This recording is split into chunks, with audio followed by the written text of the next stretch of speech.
Hi guys! So, nagbabalik na ulit tayo sa ating YouTube channel. Na entitled ay RJ's Math and Science Workshop, where we learn as one and we learn with fun, alright? So, kumusta kayo? Kung ano yung nararamdaman ninyo, ano yung ginagawa ninyo, or kung advanced learning na ba? Advanced learning, i-comment nyo na lang po dyan, okay? Kung ano yung marirecommend niyo sa akin, ano yung mga requests, and ano yung mga dapat ninyong gusto niyo i-share sa atin, alright? So, do not forget to like, subscribe, and share sa mga wala pa po. And, click the bell button for more notifications, okay? So, ngayon, ang ating itatakal is all about new topics still with the quadratic equations, but amazing siya. Very, very easy.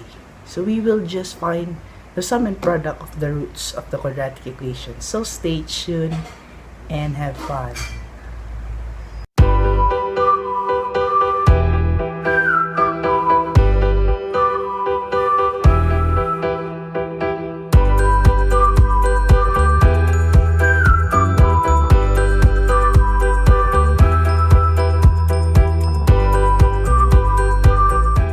So before tayo mag-start guys, before tayo magsimula, meron tayong shoutout. Shoutout na pinakahihintay ninyo. Okay, so si Rose Pilio and EJ Kent Abansado. Bakit dalawa? Kasi taga-Tagum sila, Tagum, Davao del Norte. So ngayong araw po, July 1, is araw ng Davnor. So happy araw ng Davnor dyan sa mga taga Davao del Norte. And stay safe and God bless you always with my signature. So let's start the discussion. Okay.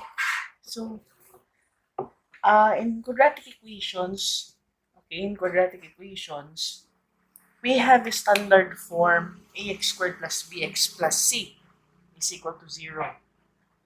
If I divide all terms by a, so magiging x squared plus b over ax plus c over a is equal to 0. Diba ito yung ginagamit natin na standard form para maka-completing the square tayo. So, familiar na to sa atin.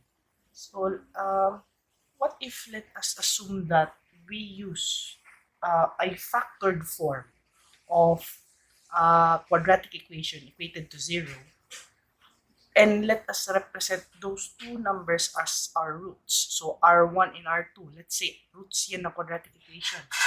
They are in a factored form. And I want to simplify this equation like this one. So, ang gagawin ko lang is FOIL method.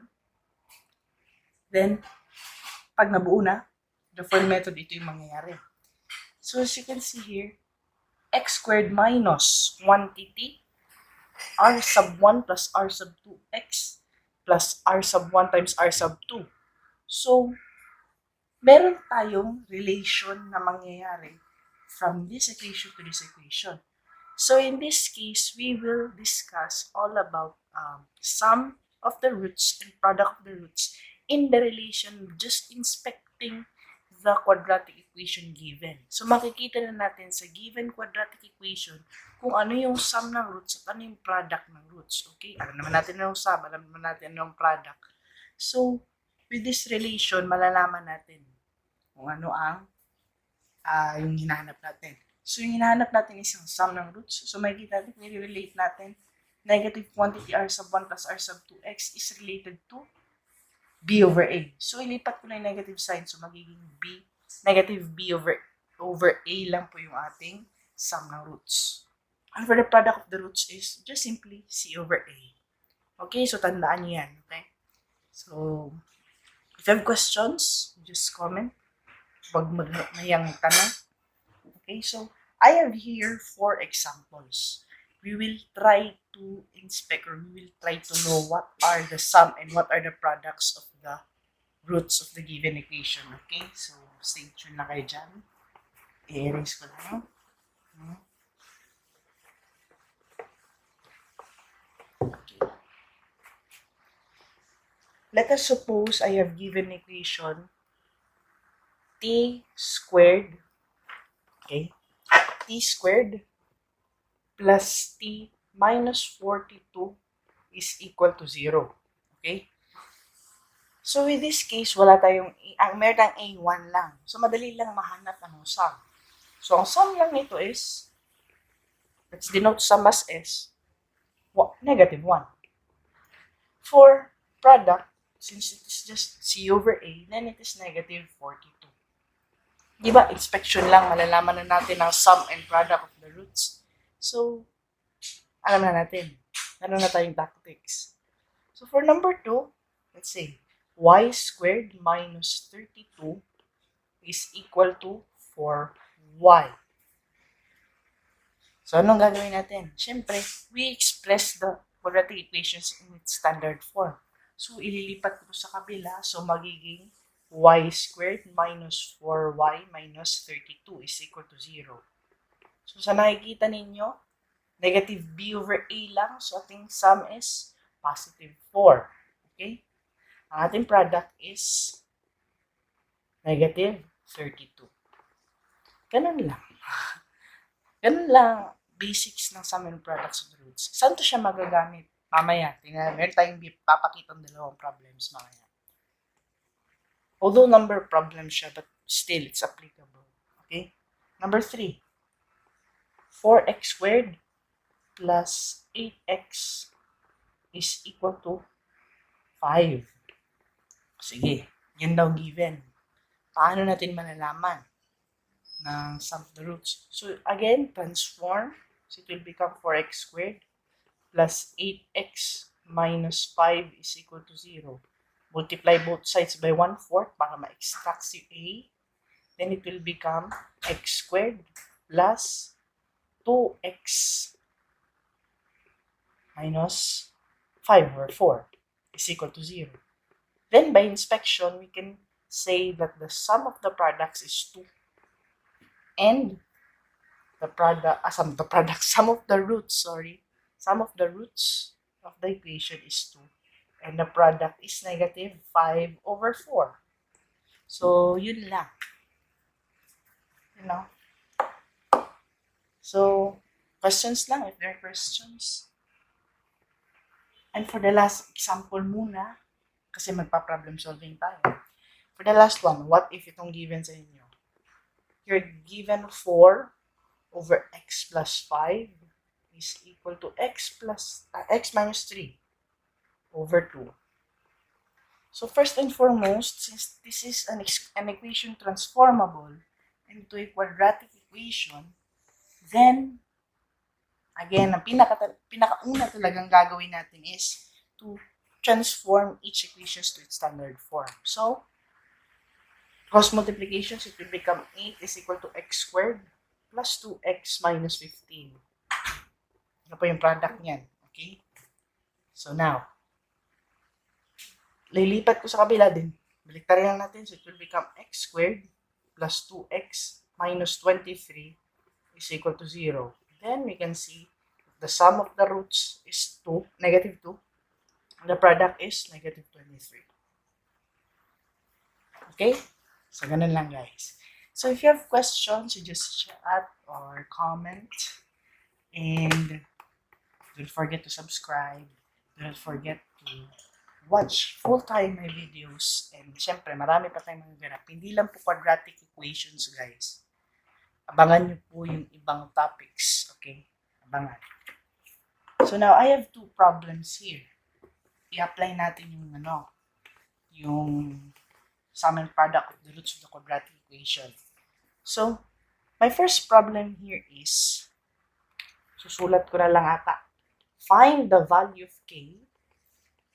So, find the value of k such that, and the other root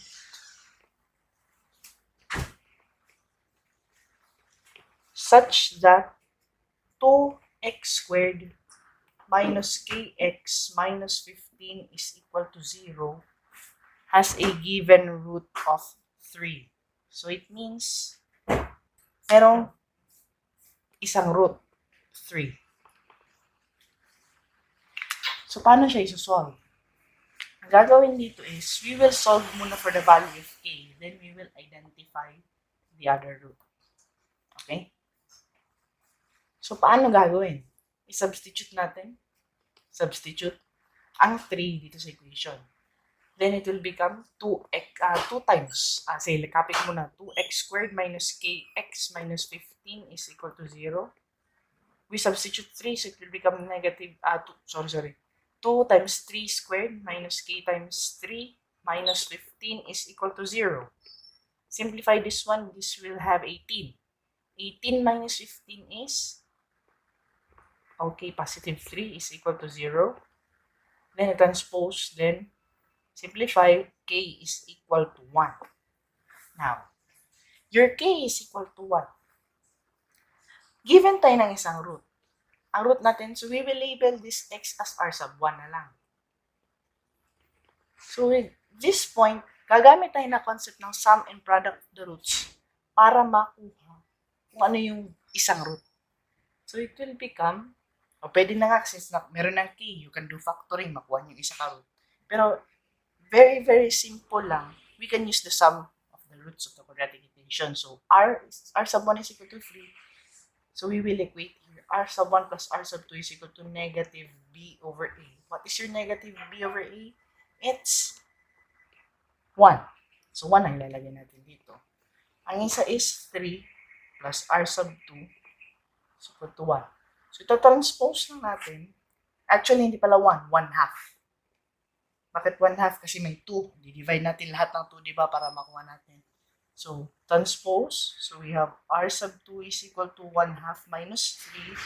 Then, LCD. In LCD, this will become negative 5 over 2. So, yan po ang ating root. Okay? Yan yung ating root. R is equal to negative 5 half. So, if you have confusions, just comment and sige lang. Recommend lang kayo. And for the last example, ito maganda to na example, guys. So, better listen, okay? Let P and Q be the roots of the quadratic equation x squared minus 39x plus 65 is equal to 0. Find the value of 1 over P plus 1 over Q. So, let P and Q daw, roots, the quadratic equation. So, how do we know? Ang gagawin na natin dito is, unahin natin itong i-manipulate. Diba? 1 over P plus 1 over Q is just equal to P plus Q over PQ by LCD. And we assume that P plus Q is the sum of the roots. And PQ is the product of the roots. So, meron na tayong hint na shortcut. Makukuha lang natin dito kung ano yung kanyang, kanyang value. Diba? So, kung makukuha natin yung value niya, substitute na lang natin. Ano ang P plus Q? Since ang P plus Q is just negative B over A, then we will just put 39 here. Okay? And this is just C over A, so we will just put 65 here. So, 39 over 65, or lowest terms, 3/5.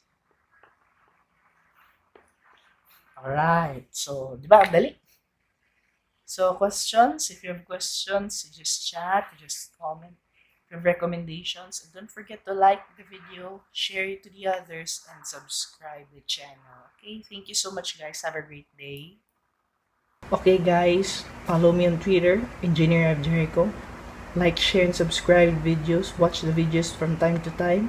And do not forget to wait for our RG's Math and Science Workshop. Very soon na po na Facebook page, okay? So, I think this month of August, nandito na yun siya.